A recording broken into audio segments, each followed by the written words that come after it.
महाराष्ट्र काँग्रेसचे प्रदेशाध्यक्ष नाना पटोले। बड़ा हुआ तो क्या हुआ, जैसे पेड़ खजूर, पंथी को छाया नहीं, फल लागे अति दूर. म्हणजे अशा बड्या राजकारण्यांचा मग काय फायदा. नाना भाऊ गोड बोलतात, हे चांगलं आहे त्यांचं.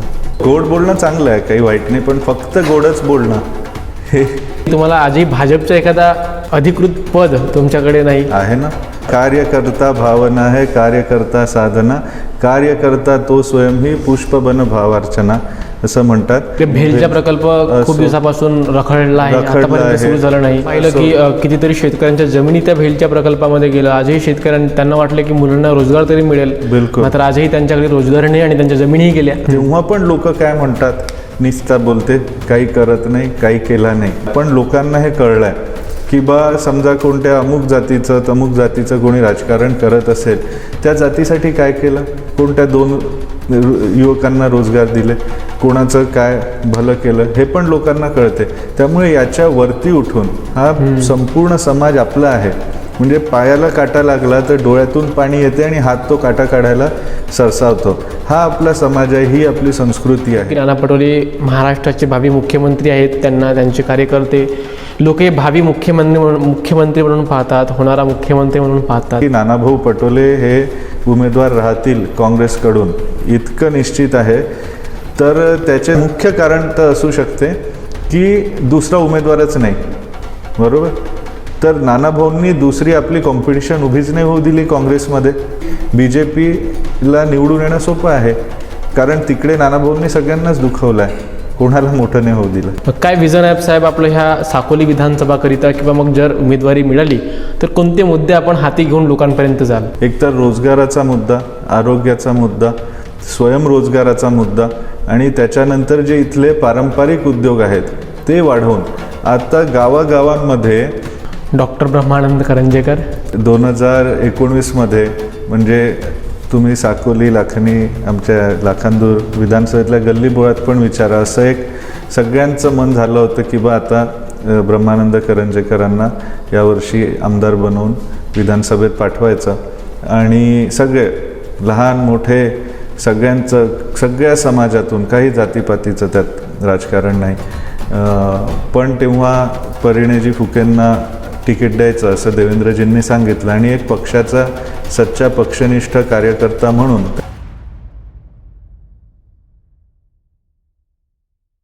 नमस्कार, मी संघर्ष हुकरे आणि आपण पाहतात झकास मराठी. झकास मराठीवर आपण नेहमी वेगवेगळ्या विषयांच्या तळागाळात जाऊन चर्चा करत असतो. आपल्या झकास मराठीच्या विशेष बैठक, ज्या बैठकीमध्ये आपण विविध क्षेत्रांतील तज्ज्ञ लोकांना, पाहुण्यांना बोलवून त्यांच्याशी निगडीत विषयांची माहिती जाणून घेण्याचा प्रयत्न करतो. ह्या बैठक कार्यक्रमामध्ये आपण राजकारण्यांशी चर्चा करतो, राजकारण्यांशी गप्पा मारतो, आणि कशाप्रकारे ह्या राजकारणाला दिशा देता येईल असे प्रश्न आपण राजकारण्यांना विचारतो. आजपर्यंत कितीतरी राजकारणी आमच्या ह्या बैठकीच्या कार्यक्रमाला आले. देशामध्ये लोकसभेच्या तर निवडणुका आटपल्या, 3ऱ्यांदा नरेंद्र मोदी हे देशाचे पंतप्रधान बनले. मात्र आता संपूर्ण देशाचे लक्ष आता महाराष्ट्रातील विधानसभा निवडणुकांकडे केंद्रित झालं आहे. कारण ह्या वर्षीची महाराष्ट्राची विधानसभेची निवडणूक ही बहुचर्चित राहणार आहे. कारण ह्या मागील 5 वर्षात ह्या महाराष्ट्रानं 3 वेगवेगळ्या प्रकारचे मुख्यमंत्री पाहिले, वेगवेगळ्या प्रकारच्या सरकारा पाहिल्या. जे आधी सत्तेत होते, मग ते विरोधात गेले, मग ते सत्तेत आले. अशा कितीतरी नाट्यरंग ह्या महाराष्ट्रातील जनतेने 5 वर्ष पाहिले.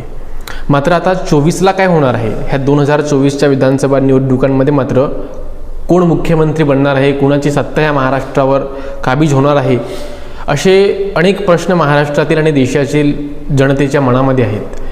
त्यात विदर्भाने लोकसभेच्या निवडणुकांमध्ये आपल्या मताच्या माध्यमातून एक वेगळं चित्र ह्या देशाच्या राजकारणामध्ये बनवलं.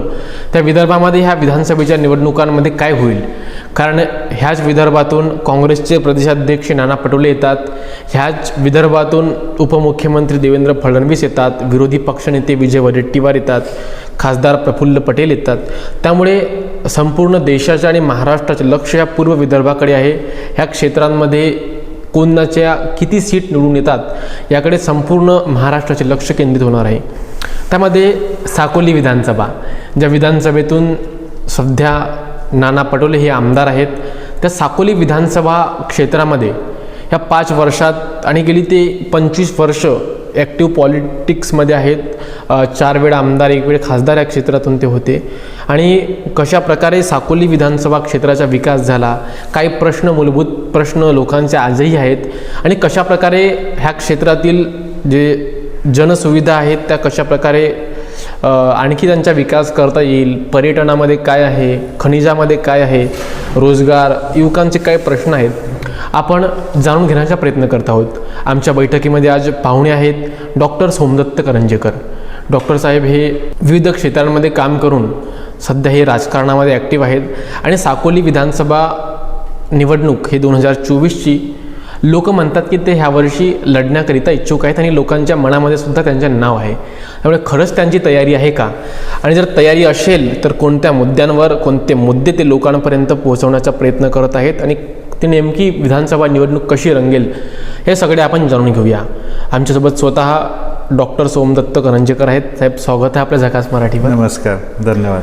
जसं की म्हटलं की 2024च्या विधानसभेच्या निवडणुका अवघ्या काही महिन्यांनीच आहेत आणि जेव्हा आपण सर्वसामान्य लोकांशी चर्चा करतो, हा साकोली विधानसभा संपूर्ण महाराष्ट्राकरिता एक महत्त्वाची विधानसभा आहे की बाबा महाविकास आघाडीकडून नाना पटोले यांचं नाव स्पष्ट आहे, मात्र महायुतीकडून कोणाला उमेदवारी भेटायला पाहिजे, कोणाला संधी भेटायला पाहिजे, तर लोकांच्या मनात एक नाव आहे डॉक्टर सोमदत्त करंजेकर. कारण आपल्याला आजोबांपासून हे राजकारणाची पार्श्वभूमी आहे, बाबा आणि तुम्हाला कुठेतरी ह्या वर्षी उमेदवारी भेटायला पाहिजे, संधी भेटायला पाहिजे अशी लोकांची इच्छा आहे. काही लोकांची तुमची तयारी आहे विधानसभा निवडणूक लढण्याची? हो, संघर्षजी, सगळ्यात पहिले तर मला तुमचं अभिनंदन करावं असं वाटतं, कारण तुमची जी बोलण्याची शैली आहे ती युवकांनाच नाही तर वयस्कांना पण खूप छान कनेक्ट करतं. त्यामुळे तुमच्या आणि तुमच्या टीमचे अभिनंदन. Thank you sir. आणि सेकंडली तुमचं प्रेझेंटेशन खूप छान आहे. Thank you sir. तर माझी तयारी आहे 100% सगळ्या दृष्टीने तयारी आहे आणि राजकारणापेक्षा समाजकारणाचा जास्त ठेवा मला भेटला आहे. म्हणजे आजोबा इथले पहिल्या बॅचचे महाराष्ट्रातले शेतीनिष्ठ शेतकरी, आदर्श शेतकरी म्हणून त्यांची ख्याती आहे. हो.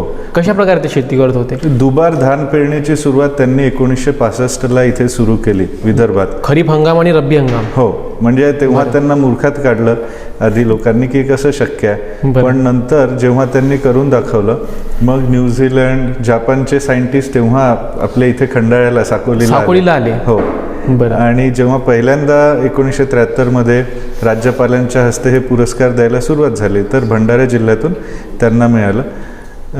त्यानंतर शेतकऱ्यांसाठी काय करता येईल हाच त्यांचा ध्यास राहायचा. वेगवेगळे नाविन्यपूर्ण प्रयोग ते करायचे. बाबांनी पण शून्यातून अतिशय संघर्षमय जीवनातून शैक्षणिक क्षेत्रात, कारण ते स्वतः शिक्षक होते, ज्युनियर कॉलेजला लेक्चरर होते, बरोबर, आणि तशी त्यांची वाटचाल राहिली की समाजासाठी शिक्षणाच्या दृष्टीने काय करता येईल. आता आमच्या संस्थेतील सगळ्या शाळा, कॉलेजेस अतिशय नामांकित आहेत. म्हणजे इव्हन फिजिकल एज्युकेशनचे यावर्षी 2023-24ला 16 विद्यार्थ्यांना वेगवेगळ्या नॅशनल गेम्समध्ये गोल्ड, 2 सिल्वर, 1 ब्रॉन्झ, यांना 12,000 रुपये स्टायपंड सुरू झाला आणि सरकारी नोकरीत प्राधान्य आहे. तसंच फार्मसी कॉलेज असो, इंजिनिअरिंग. काल तुम्हाला माहिती असेल इथे साकोलीमध्ये 56 कंपन्या आल्या, त्याच्यात 151 लोकांना जॉब लेटर मिळाले, ऑफर्स मिळाल्या. आपण रोजगार मेळावा घेतला, रोजगार मेळावा घेतला आणि या 151च्या व्यतिरिक्त 200 जवळपास शॉर्टलिस्टेड आहे. या कंपन्या त्यांना परस्पर संपर्क करतील. याच्यातल्या 29 कंपन्या या मल्टीनॅशनल स्वरूपाच्या होत्या. Software, manufacturing, chemical, service industry अशा सगळ्या होत्या. तर हे सगळे उपक्रम राबवले जातात. माझं इंडस्ट्रियल इंजिनिअरिंगचं बॅकग्राऊंड राहिलं आहे आणि भारतात आणि भारताच्या बाहेर मला त्यात अनुभव आहे. तर इथे काय करता येईल देशासाठी, म्हणजे ते असं म्हणतात की साध्य हो साधन तुम्ही मा और तुम्ही साधना, साधको के प्राण में मा तुम्ही चिरचेतना. भारत मातेसाठी असं म्हटलंय. तर हे जे साध्य आपल्याला करायचं आहे, भारत मातेला परम वैभवावरती न्यायचं, त्याचं साधन काय आहे? साधन पण भारत माच आहे. हिची डायरेक्ट सेवा करूनच हे करता येईल. आपापल्या क्षेत्रात डायरेक्ट सेवा करूनच, म्हणून त्या दृष्टीने माझी वाटचाल सुरू आहे. आपण म्हटलं की आपण सुद्धा भारतात आणि भारताबाहेर कामं केलं, विदेशांमध्ये आपण कामं केलं, मग पुन्हा भारतात आले आणि मग ह्या राजकारणामध्ये प्रवेश करून लोकांची सेवा करावी का मनात आलं, कशा प्रकारे आपण विचार केले? एकतर आधीपासूनच माझ्या मनात हा भाव आहे की जीवने याव दादानम स्यात् प्रदानम ततोधिकम इत्येषा प्रार्थनास्माकम भगवंत परिपूर्यता. म्हणजे मला जीवनात जे मिळालं आहे त्याच्यापेक्षा जास्त देता यावं एवढंच मला सक्षम कर देवा, ही तुझ्या चरणी प्रार्थना. मग त्यात राजकारण का गरजेचं आहे? कारण आता बघा की माझं सामाजिक कामं पण खूप सुरू असतात. म्हणजे आता पाण्याची परिस्थिती असेल, गावोगावी अगदी बोरवेल देणं, समाज मंडप बांधून देणं, कुठे पुतळे देणं, ह्या सगळ्या असतात. पदावर नसताना सुद्धा आपण देतो. हां, म्हणजे जे माझ्याकडून शक्य असते. बरं. तर पण किती बोरवेल देणार, म्हणजे यांनी काही तिथली सिंचनाची व्यवस्था सॉल्व्ह होत नाही. बरं. एक आमूलाग्र बदल करायचा असेल, पुढच्या पिढ्यांसाठी काही करायचं असेल, एक व्हिजन पुढच्या पिढीसाठी ठेवून ती फुलफिल करायचं असेल तर काही संवैधानिक पद लागतं. आणि त्यासाठी मग सक्रिय राजकारणात तुम्हाला यावं लागतं. बरं. काय समस्या आहेत साकोली विधानसभेच्या? लोक जसं आपण पाहतो की कितीतरी दिवसांपासून आपण सर्वसामान्य लोकांमध्ये फिरता, त्यांच्यासोबत वावरता. आपण तुमच्या कितीतरी पेशंटसोबत फोटो पाहिलं, कुठं ॲम्ब्युलन्सने घेऊन गेले. सर्वसामान्य लोकांची सेवा करतानाच आम्ही तुम्हाला पाहतो. काय म्हणतात लोक, काय मूलभूत सुविधाची कमतरता ह्या साकोली विधानसभा क्षेत्रात आहे? कोणत्या समस्या आहेत लोकांना? हो, तर सगळ्यात पहिले तर आरोग्याची समस्या म्हणजे आजही सॉल्व्ह झाली नाही. म्हणजे तिन्ही तालुक्यात तुम्ही जर का सरकारी दवाखान्यात गेले तर रेफर टू भंडारा हेच सोल्युशन आहे. पाहिजे तसं 200 bed 250 bed multi speciality hospitals नाहीत. बरोबर. आणि जे म्हणजे मी माझ्या परीने आरोग्य शिबिर असो, दंतचिकित्सा असो, नेत्र तपासणी, चष्मे, म्हणजे किती आता 11-12 हजार तर चष्मे वाटप निशुल्क झालेत. 6-7 हजाराच्या वर मोतियाबिंदूचे ऑपरेशन झाले. हे सगळ्या गोष्टी सुरू असतात. सिकल सेल थॅलेसेमियासाठी रक्त तपासणी, म्हणजे आपल्याला हा थांबवायचा असेल ॲनेमियाचा जो प्रकार आहे, तर त्याचा एकच उपाय आहे की 2 मायनर, कारण मायनर सिकल सेल थॅलेसेमिया असेल तर त्यांचं जीवन सुरळीत चालतं, नॉर्मल. बरं. पण जर का 2 मायनरनी लग्न केलं तर जो बाळ होतो तो मेजर असतो. मग त्याला दर महिन्याला रक्ताची बॉटल चढवा, त्याला वेगवेगळे आजार होतात. त्याच्यातच पॅरेंट्सचं पूर्ण खर्चही होतो, पूर्ण आयुष्य त्याच्यात संपतं आणि या बाळाचं पण आयुष्य जास्त नसतं, 35-40 वर्ष. पेशंट मिळतात इकडे त्याचे सिकल सेल? आहे आपल्या परिसरात, भंडारा गोंदिया दोन्ही जिल्ह्यात आहे. तर ते आम्ही 8वी पासून तर सिनियर कॉलेजपर्यंत ती आम्ही निशुल्क तपासणी करून जे आढळले त्यांना काउन्सिलिंग करून इंडिव्हिज्युअल कोणाला न सांगता त्यांचं पर्सनल काउन्सिलिंग करतो. तर ह्या गोष्टी सुरू आहेत. पण परत तेच की समजा संवैधानिक पद असेल तर हे अजून चांगल्या प्रमाणात करता येईल. कसं काय आता तुम्ही सध्या कसं काय मॅनेज करता एवढ्या सगळ्या गोष्टी पदावर नसताना सुद्धा? आता मी काय उद्देश काय याचे? उद्देश काही नाही. मला असं वाटतं की बा समजा तुम्ही संत्र्याला दाबाल तर त्याच्यातून संत्र्याचाच रस निघेल आणि अननसला दाबाल तर अननसचाच रस निघेल. त्यामुळे आमच्यात जे आहे तेच निघेल. आम्हाला काही ठेकेदारी करायची नाही, कोणाच्या बदल्या करून कमिशन करायचं नाही, घ्यायचं नाही. आणि राजकारणात पैसे कमवायला आमचा तो स्वभाव नाही आणि त्यासाठी आम्ही आलेलो नाही आणि हे सगळ्यांना माहिती आहे. पण इथल्या ज्या समस्या आहेत, जसं तुम्ही मगाशी विचारलं की सिंचनाची खूप मोठी समस्या आहे, आरोग्याची समस्या आहे, त्यानंतर रोजगाराची भयंकर इथे समस्या आहे. त्याच्यामध्ये आपल्या इथे एज्युकेशनल स्टँडर्ड लाखनी साकोली आधीपासूनच खूप चांगलं आहे. आपले विद्यार्थी जगभर चांगलं करतात, भारतभरच नाही जगभर चांगलं करतात. आता पण मी जे हे जॉब फेअरचं सांगितलं, याच्या आधी फेब्रुवारीत आम्ही जॉब फेअर घेतले. 134 लोकांना तेव्हा ऑफर लेटर्स मिळाले. पण कुठे? पुणे, संभाजीनगर, नाशिक, मुंबई, गुडगाव, बँगलोर, हैदराबाद. तर ही म्हणजे एका ठिकाणी आनंद आहे पण तो 100% आनंद नाही आहे, कारण की त्यांना बाहेर जावं लागतं. बरोबर. म्हणजे तुम्ही क्वालिफाईड आहे तर तुम्हाला बाहेरच जावं लागेल. घरी राहून आईच्या हातची पोळी खाऊन, आईवडिलांसोबत राहून या एरियाच्याच इकॉनॉमीला हातभार लावायला इथे तशा ऑपॉर्च्युनिटीज एवढ्या वर्षात तयार नाही झाल्या. असं दृश्य बाकी महाराष्ट्रात पाहायला नाही मिळत. सगळीकडे तशा काही अपॉर्च्युनिटीज आहेत. बरं. ती ही एक मोठी समस्या आहे, रोजगाराची समस्या. मग त्याच्यासाठी स्किलिंग करणं म्हणजे आता जसं इथे लाखेचं ढाबे टेकडीला क्लस्टर दिलं माननीय पालकमंत्र्यांनी, पण पुढे काय करायचं तर आम्ही त्याचं स्किल्स इथे सेंटर सुरू करत, ट्रेनिंग सेंटर लाख कल्टिवेशनचं. मग त्याच्यात ट्रेन होऊन ते लाख बनवून हे करायची, विकायची. मग ते त्याचं उत्पन्न जवळपास 5 पट होते.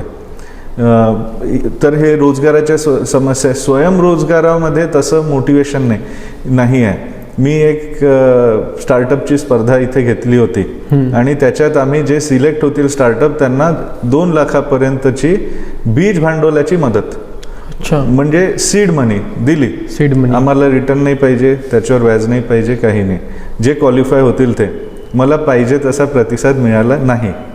त्याच्यामुळे मग आता आम्ही 2 पावलं अजून मागे जाऊन त्यांना, युवकांना मोटिवेट करण्यासाठी काय करता येईल असा विचार करत आहे.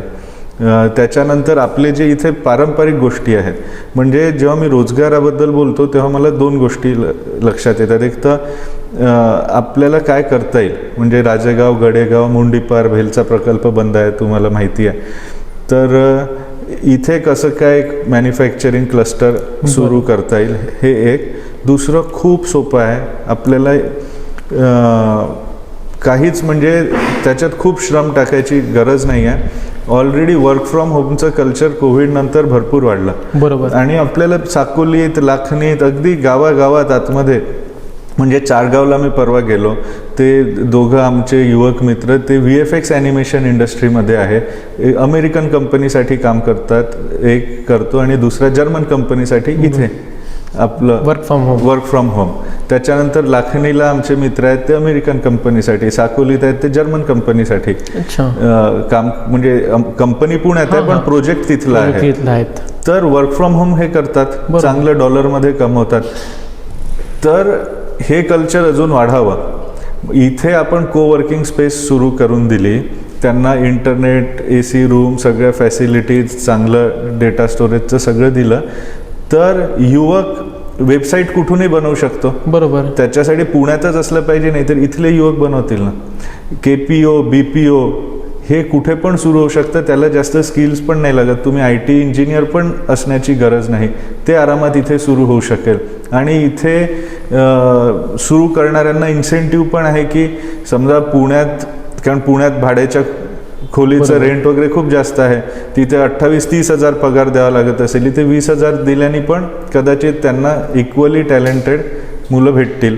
आणि इथे रेंट कमी आहे, किंवा या एरियातलेच मुलं घरी राहून तिथे करतील, तिथे पुण्याला जाऊन भाडं द्या, तिथलं एक्सपेन्सिव्ह लाईफस्टाईल. बरोबर. तर ते पण त्याची चांगली सुरुवात होऊ शकते. जसं आपण म्हटलं की आरोग्याची सुद्धा या ठिकाणी समस्या आहे, 3ही ठिकाणी. आपण म्हटलं की सिंचनाची सुद्धा समस्या आहे, मूलभूत सुविधा आजही लोकांपर्यंत पोहोचल्या नाही. मग ह्या ठिकाणी नंतर 25 वर्षे सध्या नाना पटोले काँग्रेसचे सध्या प्रदेशाध्यक्ष आहेत, ते आमदार आहेत, एकदा खासदार होते. मग त्यांच्या तर कार्यप्रणालीवर प्रश्नचिन्ह निर्माण होतात. आता हे मी पुढचं बोललो. आणि दुसरं की इथले जे गोष्टी ऑलरेडी होतं, इथलं कोसा, टसर सिल्क भारतभर प्रसिद्ध होतं, ते आता हळूहळू कमी होत आहे. कॉपर व्यवसाय कमी होत आहे. हो, मग हे सगळे कमी. मासेमारी, तर आपलं मिहान नागपूरला नितीनजींच्या पुढाकाराने सुरू झालं. इथलं मासेमारी इतकं मत्स्य पालन इतकं चांगलं होतं की ते विदेशात त्याचा एक्सपोर्ट व्हायला पाहिजे. आणि भंडारा गोंदियाला तलावांचा जिल्हा म्हणून संपूर्ण देशभर ख्याती आहे. इथे समाज मोठ्या प्रमाणात आहे, असंख्य तलाव आहेत, त्यामध्ये मासेमारीचा तर खूप मोठा उद्योग या ठिकाणी होऊ शकतो. अगदी, म्हणजे भंडारा जिल्ह्याला तलावांचा जिल्हा म्हणतात. इथे ढिवर समाज मोठ्या प्रमाणात आहे, तो पारंपरिक पद्धतीने करत आहे. पण आता त्याला आधुनिक पद्धतीची जोड द्यायची. महाराष्ट्राचं मत्स्य विद्यापीठ कुठे आहे? नागपूरला. तिथे सगळे तज्ज्ञ आहेत. ते तज्ज्ञ, आणि माझी इथे आपले जिल्ह्याचे कौशल्य विकास उपायुक्तांशी बोलणं झालं आणि ते अगदी सकारात्मक आहेत. विद्यापीठात पण बोलणं झालं, मत्स्य विद्यापीठात ते पण हो सकारात्मक आहेत. ते इथे ट्रेनिंग देऊन आधुनिक पद्धतीने कसं दुप्पट तिप्पट ते मत्स्यपालन आणि ते उत्पादन वाढवायचं, त्याचं पॅकेजिंग आणि करायचं, स्टोरेजची व्यवस्था आपण इथे उपलब्ध करून द्यायची आणि हे एक्सपोर्ट होऊ शकते. म्हणजे 3 पट 4 पट त्यांचं उत्पन्न वाढेल. यासाठी विशेष काही करायची गरज नाही आणि हे इतक्या वर्षात आमदारांनी करायला पाहिजे होतं, हे खरं आहे. पण अनफॉर्च्युनेटली ते झालं नाही. कोणत्या गोष्टींकडे लक्ष देतात इकडले आमदार खासदार काय माहिती, म्हणजे कोणतेही मोठे प्रोजेक्ट्स आले नाही. जे आले मग आपला हा निम्म चुलबनचा असो, इकडे भेलचा प्रकल्प खूप दिवसापासून रखडला आहे, आतापर्यंत सुरू झाला नाही.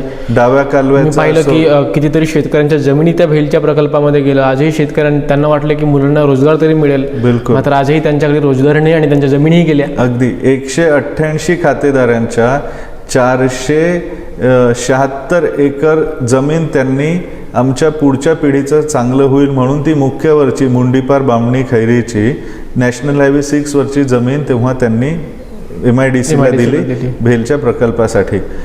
पण नंतर 2014 नंतर प्रफुल्लभाई पडले, त्यांनी तो प्रोजेक्ट आणला होता. नंतर नानाभाऊ आले, त्यानंतर तो प्रोजेक्ट रखडला आणि अजून सुरू नाही झाला. आणि हे शेतकरी बिचारे हे भूमिहीन झाले, ते तिथे पेरू नाही शकत, त्यांना तिथे रोजगार नाही. त्यांनी काय करावं? पलायन करण्याशिवाय आपण उपाय काय सोडत आहे त्यांच्याकडे? हा म्हणजे तुम्ही जसं आता नाव घेतलं, उर्वरित महाराष्ट्रात बघाल तर या लेव्हलचे जे दिग्गज नेते आहे, अशी परिस्थिती कुठेच नाही आहे त्यांच्या मतदारसंघात जी इथे आपल्याला पाहायला मिळते. साहेब, आपण जसं म्हटलं की मराठवाड्यांकडे खूप उद्योग आहेत. आज मराठवाडा संपन्न होत आहेत, तिथले शेतकरी संपन्न होत आहेत. मात्र आजही जर आपण आत्महत्येचा जर रेशो काढला तर विदर्भामध्ये कितीतरी शेतकरी वर्षाला आत्महत्या करतात. आजही विदर्भामध्ये इंडस्ट्रीज नाही, विदर्भामध्ये आजही रोजगाराची कमतरता आहे, उद्योगांची कमतरता आहे, विकासाची कमतरता आहे. मग ह्या सगळ्या गोष्टींना कारणीभूत कोण आहे? मग जसं एकीकडे तिकडे पश्चिम महाराष्ट्र सुजलाम सुफलाम होत आहे आणि इकडे विदर्भ मागे मागे जात आहे. कोणामुळे? काय नेमकं कुठं चुकतं? कुणाचं चुकतं? आता परत मला टीका टिप्पणी करून यात राजकारण करायचं नाही आहे, पण हे फॅक्ट आहे की आपलंच जनतेचे पॅरामीटर्स इतके लो झाले आहेत की एखादा सभामंडप देणे याला आपण विकासाचं पॅरामीटर मानतो. हे कुठेतरी आपलं पण चुकते असं मला वाटतं. जनतेचं पण? हो, मला असंच वाटतं. कारण सभामंडप त्यांना मागतो हे आमचं चुकतं. नाही नाही नाही, असं नाही. माझं म्हणणं आहे की बाबासाहेबांनी आपल्याला संविधानाच्या आधारे हा देश चालवण्याचा अधिकार आपल्याला दिला. आपण जे बटन दाबतो त्यांनी आपण 5 वर्षासाठी ही जबाबदारी काही लोकांना देतो की टॅक्स पेयर्सचा जो पैसा आहे हा तुम्ही नीट मॅनेज करा आणि पुढची एक विजन ठेवून मॅनेज करा.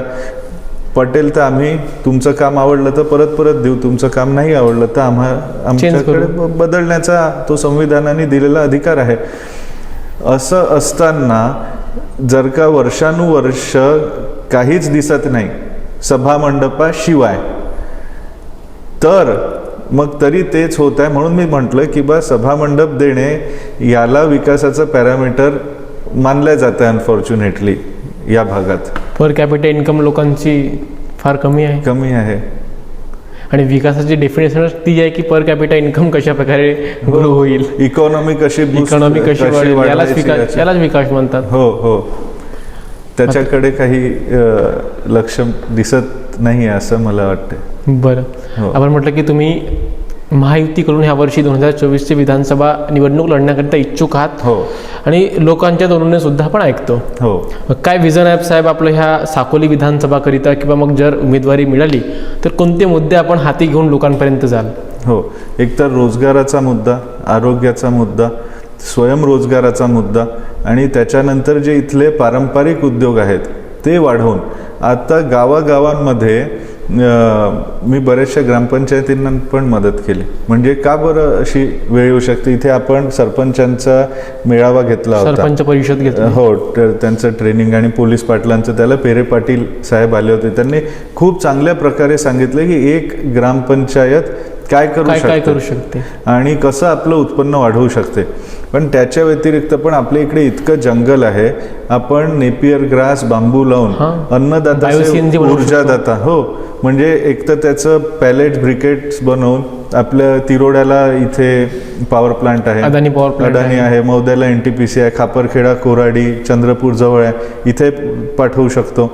त्याच्यानंतर बायो CNG तुम्ही म्हणाले, बायो CNG जवळपास डिझेलच्या रेटने किंवा थोडे कमी असेल 2-3 रुपये. बायो CNG या नेपियर ग्रास आणि या बायो वेस्ट पासून बनतं आणि CFR मध्ये आपल्याकडे फॉरेस्टच्या जमिनी आहेत, त्याच्यात आपण हे करून ग्रामपंचायती त्याचं उत्पन्न वाढवू शकतात. तर ह्या गोष्टी आहेत, याच्याकडे पण लक्ष द्यायचं माझं मानस आहे. आणि आपण कल्चरल गोष्टींकडे सुद्धा आपण लक्ष, मी पाहिलं की आपण भजन स्पर्धा ह्या क्षेत्रामध्ये ठेवली, त्यामुळे भजन मंडळ त्यांनी तो माझा आवडीचा विषय आहे. म्हणून म्हणजे असं म्हणतात, दुःख में सुमिरन सब करे, सुख में करे न कोय, जो सुख में सुमिरन करे तो दुःख काहे को होय. म्हणून माझ्या गावांमध्ये दुःख कधी नाही व्हायला पाहिजे. आपण शरीराचा मळ साबण लावून साफ करतो, पण मनाचा मळ कसा निघेल, तर तो नामजपानेच निघू शकतो असं म्हणतात. आणि जेव्हा सामूहिक नामजप आपण करतो तेव्हा त्या गावात एक चैतन्यमय वातावरण तयार होते आणि सगळ्यात मोठा फायदा म्हणजे पुढची पिढीला चांगले संस्कार मिळतात. ते जेव्हा मोठ्यांना करताना बघतात तेव्हाच ते आपोआप फॉलो करतात, नाहीतर मग दुसरे वाईट गोष्टी आहेत त्यांना फॉलो करायला, मग हे चांगल्या गोष्टी करतात. तर अशा गोष्टींना प्लॅटफॉर्म द्यायचं, कलावंतांना प्लॅटफॉर्म द्यायचं त्यांच्या कलेला, या मानसातून हे भजन स्पर्धा असो, मग आदर्श गणेशोत्सव स्पर्धा, आदर्श दुर्गोत्सव, बैलगाडा शर्यत, हो ते पट वगैरे, नाटक, दंडारी नाटकांसाठी कलावंतांसाठी काय करता येईल हा माझा नेहमी विचार राहतो. माझ्या वडिलांनी पण विदर्भ साहित्य संघाचं मराठी साहित्य संमेलन असो, झाडीपट्टीचं असो, त्याचे स्वागताध्यक्ष होते, त्यासाठी ते नेहमी त्यांनी काम केलं. तर आमचं आवडीचा विषय आहे म्हणून आम्ही करतो. आपण डॉक्टर आहात, सुशिक्षित आहात आणि युवक आहात. साहेब, एक राजकारणी कसा असावा, म्हणजे आपल्या मते एखादा राजकारणी कसा असावा की लोक त्यांच्या मतांच्या माध्यमातून त्याच्यावर खूप मोठी जबाबदारी देतात, पण आपण पाहिलं की ते जबाबदारी पूर्णपणे राजकारणी त्यांच्या खरं विश्वासाचे पात्र ठरू शकत नाही. आजही जर अशा प्रकारे समस्या जर लोकांना झेलाव्या लागत असतील, मग राजकारण्यांनी काय केलं नेमकं, खरं तर त्यांच्याकडे प्रश्नचिन्ह निर्माण होतो. आपल्या मते एक राजकारणी कसा असायला हवा? मला असं वाटते की संत कबीर म्हणाले आहेत, माटी कहे कुम्हार से तू क्या रोंदे मोय, एक दिन ऐसा आएगा मैं रोंदूंगी तोय. म्हणजे आपण समाजाचे सेवकच आहे आणि त्याच्यासाठी मला हे समाजसेवेची आवड आहे हा विचार करून समाजसेवेसाठी या क्षेत्रात यायचं असेल तर ठीक आहे. मी समाजाचा राजा आहे आणि मी मोठा माणूस आहे, माझ्या मागे फिरा, मला पान फुले वाहा, ते करण्यासाठी हे क्षेत्र नाही. आणि हे जनतेला पण करते, ते जास्त दिवस टिकवत पण नाही, पण काय वेळ निघून जातो, समाजाचं नुकसान होते, पाहिजे तसं क्षेत्राचं डेव्हलपमेंट होत नाही. तर मला काय कॉन्ट्रीब्यूट करता येईल हा विचार करणारा व्यक्ती समाजाची कशी सेवा करता येईल असा राजकारणी असावा. नाहीतर मग ते परत संत कबीरांचाच दोहा आठवतो मला की बडा हुआ तो क्या हुआ, जैसे पेड़ खजूर, पंथी को छाया नहीं, फल लागे अति दूर. म्हणजे अशा बड्या राजकारण्यांचा मग काय फायदा की त्याच पंथी को छाया नहीं और उसके फल भी लागे अति दूर, लोकांना काही फळ नाही त्याचं. तुमचा निशाणा कोणाकडे आहे हे आपण समजू शकतो. मात्र विद्यमान आमदार नाना पटोले हे महाराष्ट्र काँग्रेसचे प्रतिष्ठाते अध्यक्ष आहेत आणि सध्या त्यांचे कार्यकर्ते त्यांच्याद्वारे किंवा लोकांद्वारे आम्ही ऐकतो की नाना पटोले महाराष्ट्राचे भावी मुख्यमंत्री आहेत. त्यांना त्यांचे कार्यकर्ते लोक हे भावी मुख्यमंत्री म्हणून पाहतात, होणारा मुख्यमंत्री म्हणून पाहतात. मग त्यांचा सामना करणं हे किती अवघड आहे किंवा किती सोपं आहे? हां, नानाभाऊ पटोले 1990 पासून इथे सक्रिय राजकारणात आहेत. अतिशय चांगला माणूस आहेत ते, मी स्वतः म्हणू शकतो. माझं पर्सनली त्यांच्याबद्दल खूप चांगलं ओपिनियन आहे. आमचे काकाजी आहेत ते. आणि राहिला प्रश्न मुख्यमंत्री बनण्याचं, असं तर विधान परिषदेतून जाऊन कदाचित वाटत असेल की बा मुख्यमंत्री बनावं, कारण साकोलीत ते यावेळेस महायुतीचाच उमेदवार निवडून येईल. पण असं आघाडीच्या कोणत्या घटक पक्षांनी म्हटलं नाही की बा काँग्रेसला हे जाणार.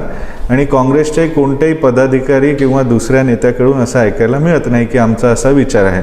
कदाचित यासाठी नसेल, त्यांना विश्वासच नसेल, की त्यांची सरकार येईल हे त्यांना माहिती आहे की नाही येणार. यावेळेस महायुतीचीच येईल हा सगळ्यांना विश्वास आहे. विश्वास आहे. हो. आणि किती सोपं आहे त्यांच्या विरोधात लढणं किंवा किती कठीण आहे?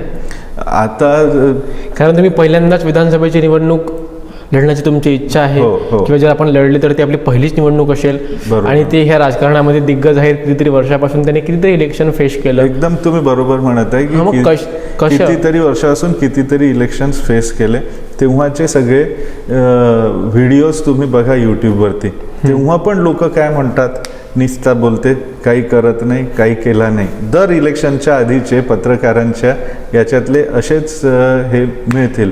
पण लोकांना हे कळलं आहे की बा समजा कोणत्या अमुक जातीचं तमुक जातीचं कोणी राजकारण करत असेल, त्या जातीसाठी काय केलं, कोणत्या 2 युवकांना रोजगार दिले, कोणाचं काय भलं केलं हे पण लोकांना कळते. त्यामुळे याच्या वरती उठून हा संपूर्ण समाज आपला आहे. म्हणजे पायाला काटा लागला तर डोळ्यातून पाणी येते आणि हात तो काटा काढायला सरसावतो. हा आपला समाज आहे, ही आपली संस्कृती आहे. म्हणजे जोडण्याचं आपलं काम असलं पाहिजे, तोडण्याचं नाही. तर हे सगळं लोकांना कळते. त्यामुळे लोक पण आता हुशार झाल्या. म्हणून मला असं वाटते परिवर्तन निश्चित होणार हे लोकांनीच ठरवलं आहे. म्हणजे सोपं आहे यावर्षीची निवडणूक त्यांच्या विरोधात लढणं हो. महायुतीकरिता? नक्की. समजा असं तुम्ही म्हणत आहे की नानाभाऊ पटोले हे उमेदवार राहतील काँग्रेसकडून, इतकं निश्चित आहे. तर त्याचे मुख्य कारण तर असू शकते की दुसरा उमेदवारच नाही. बरोबर. तर नानाभाऊंनी दुसरी आपली कॉम्पिटिशन उभीच नाही होऊ दिली काँग्रेसमध्ये. म्हणून कदाचित ते एकच नाव असेल. आमच्या भारतीय जनता पक्षात एकाहून एक ताकदवर लोक आहे, आम्ही इच्छुक आहे. तर ही आमची कलेक्टिव्ह ताकद आहे. याचा फायदा होईल आणि नक्की BJPला निवडून येणं सोपं आहे. कारण तिकडे नानाभाऊंनी सगळ्यांनाच दुखवलं आहे, कोणाला मोठं नाही होऊ दिलं. बरं, तुम्ही सध्या भाजपच्या बॅनरखाली काम करता, भाजपचे विचार घरोघरी पोहोचवता. मात्र जसं मी रिसर्च केले की तुम्हाला आजही भाजपचं एखादा अधिकृत पद तुमच्याकडे नाही आहे ना. कोणतं पद आहे कार्यकर्ता तुमच्याकडे? हा सगळ्यात मोठं पद आहे. शेवटी काम कोण करतो, कार्यकर्ता करतो. कार्यकर्ता पद आहे. हाँ, कार्यकर्ता भावना है, कार्यकर्ता साधना, कार्यकर्ता तो स्वयं ही पुष्प बन भावार्चना असं म्हणतात. आणि म्हणजे हे झालं फिलॉसॉफिकल सांगणं. पण मी स्वतःला कार्यकर्ता मानतो आणि भाजप पण मला भाजपाचाच कार्यकर्ता मानतो. तुम्ही मला कधी भाषणं देताना पाहिले असतील, भाजपाच्या स्टेजवरून पाहिलं. आमचे जिल्हाध्यक्ष प्रकाश भाऊ मला हक्काने फोन करतात की बा कुठे कार्यक्रमाची व्यवस्था करायची आहे, वेगवेगळे कार्यक्रम उपक्रम सगळे आम्ही आमच्यामार्फत राबवतो. मग ते रजिस्ट्रेशन असो, कुठे बसेस पाठवायचे असेल, कुठे जेवणाची व्यवस्था असेल, तर ते मला पक्षाचं काम आहे म्हणूनच ते त्या हक्काने हे करतात. आता संघटनेत असं असते की पदासाठी कोणी काम नाही करायला पाहिजे आणि मी कोणत्या पदासाठी काम करत नाही. हे म्हणजे भारतीय जनता पक्ष हे पंडित दीनदयाल उपाध्यायांच्या अंत्योदयाचा आदर्श घेऊन समाजाच्या शेवटच्या माणसाचं कसं उत्थान होईल, मी समाजासाठी काय करू शकतो याचाच विचार घेऊन काम करणारी संघटना आहे. त्यात पदासाठी काम करणारी ही संघटना नाही. त्यामुळे मला समाजाला काय देता येईल हे द्यायचं. आणि एक स्ट्रक्चर असते एवढी मोठी संघटना चालवायला, म्हणून तिथे काही पदं असतात, तिथे काही लोक काम करायला पाहिजे असतात. तर जिल्हाध्यक्ष आहेत प्रकाश भाऊ बाळबुधे, ते ठरवतील कोणाला कुठे जबाबदारी दिल्याने तो व्यक्ती पण एंगेज होईल आणि त्याचा फायदा त्या याच्यात होईल, पार्टीला पण. हां, पण म्हणजे बरेच आता परिणय दादांकडे असं आमचे नेते आहेत, ते पण संघटनात दायित्व असं पद नाही. तसंच पक्षासाठी काम करायचं. जेव्हा जिल्हाध्यक्षांना वाटेल तेव्हा ते देतील. बरं. आणि तशी गरज आमच्याकडे खूप कार्यकर्ते आहेत. त्यामुळे आम्ही असं पदासाठी मरमर करणारे लोक नाही भारतीय जनता पक्षात. जसं मी म्हटलं की जग फार बदलत आहे. आर्टिफिशियल इंटेलिजन्स, AIचं युग आहे. भारत शिक्षित होत आहे. आधी शिक्षणाचा दर फार कमी होता, आता युवक सगळे लोक शिक्षण घेत आहेत आणि त्यामुळे कुठेतरी शिक्षण क्षेत्रामध्ये बदल झाला. मात्र आजही जर आपण पाहिलं तर कुठेतरी राजकारणामध्ये बदल होताना दिसत नाही आहे. आजही तेच ते राजकारणी सत्ता काबीज करून राज्य करत आहेत. आणि कुठेतरी युवकांना सुद्धा ह्या राजकारणामध्ये संधी भेटायला पाहिजे असं अनेकांचं म्हणणं असतं. केव्हा भेटणार आहे युवकांना संधी राजकारणामध्ये? तुम्ही बरोबर म्हणत आहे. म्हणजे युवकांसाठी काय स्कोप आहे राजकारणात? आहे ना, नक्की आहे. आणि ती साकोलीची जनता दाखवेल की युवकांना कसा स्कोप आहे. आता कम्युनिकेशन टेक्नॉलॉजी बघा किती बदलली, कन्स्ट्रक्शन टेक्नॉलॉजी किती बदलली, इवन ॲग्रिकल्चर मध्ये कसं नाविन्यपूर्णता आली. मग राजकारणामध्ये नाविन्यपूर्णता का नाही? म्हणजे रिटायरमेंट राजकारणामध्ये का नाही? रिटायरमेंट म्हणण्यापेक्षा जसं तुम्ही म्हणाले युवकांना संधी देऊन त्यांना एक व्हिजन असते, त्यांची एक आताच्या युवकांचे प्रश्न त्यांना माहिती आहेत. हो, अगदी. जे आता सध्याचे नवीन राजकारणी आहेत, युवा नेते आहेत, त्यांना त्यांचे प्रश्न माहिती आहेत. त्यांचे प्रश्न माहिती आहेत, त्यांच्या रिक्वायरमेंट्स वेगळ्या आहेत. त्यांना कामाशी मतलब आहे, आउटपुट काय आहे, रिझल्ट काय आहे. ह्या त्यांना जातीपातीच्या राजकारणात अडकायचं नाही आहे. त्यांना खरोखर उतरून देशाची सेवा करायची आहे, देशाला पुढे न्यायचं आहे. त्याच्यासाठी काय करता येईल हे करून दाखवायचं आहे. बरं. आणि तशी मग विजन पाहिजे, तसं काम पाहिजे. काय पॅरामीटर काय आहे राजकारणात येण्याकरिता? मगाशी जसं मी म्हटलं की बा निस्वार्थपणे मला काय मिळेल याची चिंता न करता, पण ॲट द सेम टाईम राजकारण हे काय अर्थार्जनचं साधन नाही. आपली ती व्यवस्था लावून मग समाजासाठी काय करता येईल यासाठी चांगल्या मोठ्या प्रमाणात करता येईल म्हणून सत्ता असावी, यासाठी या क्षेत्रात यावं. आपण तर तुम्ही बोलल्याच्या उलट होतानाच पाहतो. हो, आता नाही होणार तसं. साकोली विधानसभेत आता तसं नाही होणार. साकोली असं नाही होणार आहे ना? नाही. बरं, साकोली विधानसभा म्हणजे कशी आहे? जर तुम्हाला एक्सप्लोअर करायचं असेल या क्षेत्राला, जर देशामध्ये साकोली विधानसभेचं नाव व्हायला पाहिजे, महाराष्ट्रामध्ये एक नंबर 1ची विधानसभा व्हायला पाहिजे, म्हणजे काय विजन आहे? म्हणजे कशा प्रकारे ह्या साकोली विधानसभेला आपण प्रेझेंट ह्या देशामध्ये करूच आपल्याला वाटते? एकतर आपल्याकडे जंगल आहे, टुरिझम, पर्यावरण खूप निसर्गरम्य वातावरण आहे, एकदम निसर्गरम्य. आणि टुरिझमसाठी इथे भरपूर स्कोप आहे. तलावांचा जिल्हा आहे. त्याच्यानंतर 2-3 ॲडव्हान्टेज आहेत की मिहान बाजूला आहे, नवेगाव नागझिरा अभयारण्य. हो, हे पण आहे. आणि एक्सपोर्ट ओरिएंटेड गोष्टी इथे होऊ शकतात. म्हणजे तुम्हाला मी दाखवतो, इथे आमच्या साकोलीमध्ये युवक 23 वर्षाचा तरुण फक्त लाटणं, पोळपाट आणि चॉपिंग बोर्ड 3 गोष्टी ॲमेझॉनवर विकतो. आणि त्याचा दररोज ॲव्हरेज 6-7 हजाराचा सेल आहे. आणि तो 1 लाख रुपये महिना नेट, सगळे खर्च वजा करून 1 लाख रुपये महिना नेट साकोलीत बसून ॲमेझॉनवरती विकून कमवतो, सगळं खर्च काढून. तर ह्या अशा गोष्टी, म्हणजे जी सेंट्रली आपण लोकेटेड आहे, इथे मिहान आहे, नॅशनल हायवे 6वरती लाखनी आणि साकोली आहे. तर याचं हा प्लस पॉईंट. खूप साऱ्या रोजगारांच्या संधी सुद्धा या ठिकाणी उपलब्ध होऊ शकतात. 100% होऊ शकतात. हो, म्हणजे छत्तीसगड कसं इंडस्ट्रियली डेव्हलप्ड आहे, इकडे बुटीबोरी आहे, हिंगणा MIDC आहे नागपूरला, आणि आपण एकदम मध्ये आहे. हे आरामात हे डेव्हलप होऊ शकतं. म्हणजे जातीपातीच्या धर्माचं राजकारण सोडून आता विकासाचं राजकारण व्हायला पाहिजे. 100% ते त्याच्याचसाठी राजकारण आहे. राजकारण त्याच्यासाठी आहे, पुढच्या काही वर्षांची व्हिजन ठेवून काय करता येईल. बरं. हो, चला, खूप धन्यवाद साहेब ह्याची मुलाखत दिल्याबद्दल.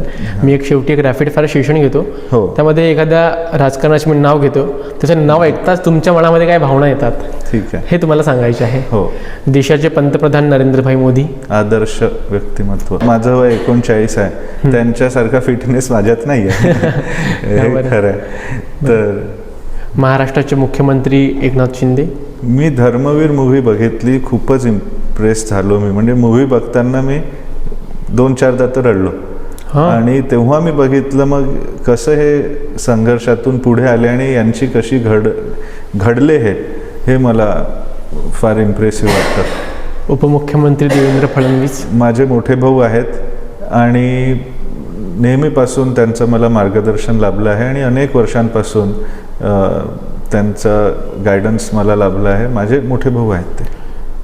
महाराष्ट्र काँग्रेसचे प्रदेशाध्यक्ष नाना पटोले. नाना भाऊ गोड बोलतात, हे चांगलं आहे त्यांचा स्वभाव. गोड बोलतात. हो. बरं, आणखीन गोडच बोलतात. त्यांचा गोड फार खटकतो लोकांना. नाही, बरं वाटतं. त्यांचं गोड बोलणं फार खटकतो आणि त्या गोड बोलण्याचा कितीतरी अर्थ लोक आपापल्या परीने काढत असतात. हो, गोड बोलणं चांगलं आहे, काही वाईट नाही, पण फक्त गोडच बोलणं हे थोडा कठीण. हां, म्हणजे लॉंग टर्मसाठी बरं नाही. बरं, खासदार प्रफुल्लभाई पटेल विकास पुरुष. त्यांनी जसं गोंदियाला एअरपोर्ट आणलं इथे, तेव्हा प्रयत्न करून भेल आणला. आणि नागपूर एअरपोर्टचं डेव्हलपमेंट असो, त्यांना एक विजन आहे असं मला वाटतं. नितीनजी गडकरी पण विकास पुरुष. खऱ्या अर्थाने जगभर त्यांनी भारताची मान उंचावली आणि भारत अगदी समांतर आणून ठेवलं आहे डेव्हलप्ड कंट्रीजच्या. आणि भारताला कोणी आता डेव्हलपिंग कंट्री मानतच नाही. एकतर जी पंतप्रधान नरेंद्र मोदींचं भारताला घेऊन स्ट्रॅटेजिक विजन आहे, ॲग्रेसिव्ह ती, आणि इन्फ्रास्ट्रक्चरमध्ये नितीनजींनी जे करून दाखवलं आणि जे बोलतात ते करतात, त्यांना मी फार जवळून पाहिलं आहे. ते कार्यकर्त्यांना खूप जोपासतात. बरं. हो. माजी मंत्री डॉक्टर परिणय फुके.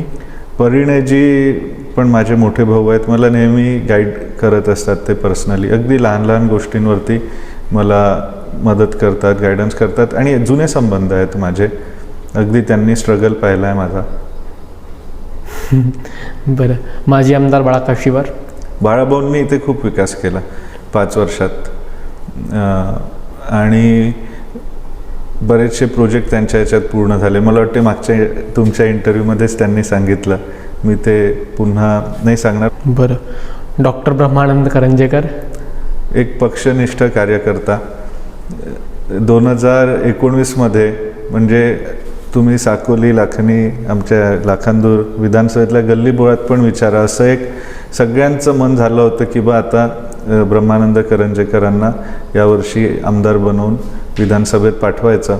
आणि सगळे लहान मोठे सगळ्यांचं, सगळ्या समाजातून, काही जातीपातीचं त्यात राजकारण नाही, पण तेव्हा परिणयजी फुकेंना तिकीट द्यायचं असं देवेंद्रजींनी सांगितलं आणि एक पक्षाचा सच्चा पक्षनिष्ठ कार्यकर्ता म्हणून त्यांनी परिणयजींसाठी विड्रॉ केली. म्हणजे सगळ्यांत खूप प्रेशर होतं की तुम्ही अपक्ष पण उभे राहिले तरी पण तुम्ही 100% निवडून याले 2019च्या याच्यात, असं पत्रकारांपासून सगळ्यांचं तेव्हा मत होतं, विश्लेषण होतं. हो, पण त्यांनी पक्षनिष्ठा म्हणून विड्रॉ केलं. मग काही लोकांनी अपप्रचार करण्याचं असा थोडा प्रयत्न केला, पण लोक पण ओळखतात की बा कोण व्यक्ती कसा आहे, त्यांचा स्वभाव, त्यांचं काम ते देण्यासाठी बनले आहे की घेण्यासाठी बनले, तर काय देता येईल हाच विचार त्यांचा पण राहिला.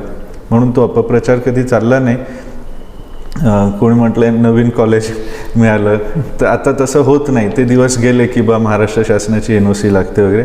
आता हे जे अपेक्स बॉडीज आहेत, AICT, NCT, PCI, MCI, nursing council, यांच्याकडे तुम्ही अप्लाय करा, इन्फ्रास्ट्रक्चर दाखवा, स्टाफ दाखवा, बँक FD दाखवा, लॅबॉरेटरी दाखवा, इन्स्पेक्शन होईल. तुमच्याकडे असेल तर मिळेल, कोणी थांबवू नाही शकणार, नसेल तर नाही मिळणार, कोणी देऊ नाही शकणार. हे असं मोदीजींच्या शासनात सरळ सरळ काम आहे. त्याच्यामुळे ते अपप्रचार आणि तेवढा झालाही नाही, पण हो, एक सच्चा पक्षनिष्ठा कार्यकर्ता, पक्षासाठी नेहमी ते उभे असतात. बरं, खूप खूप धन्यवाद साहेब, मुलाखत दिल्याबद्दल, मला वेळ दिल्याबद्दल धन्यवाद.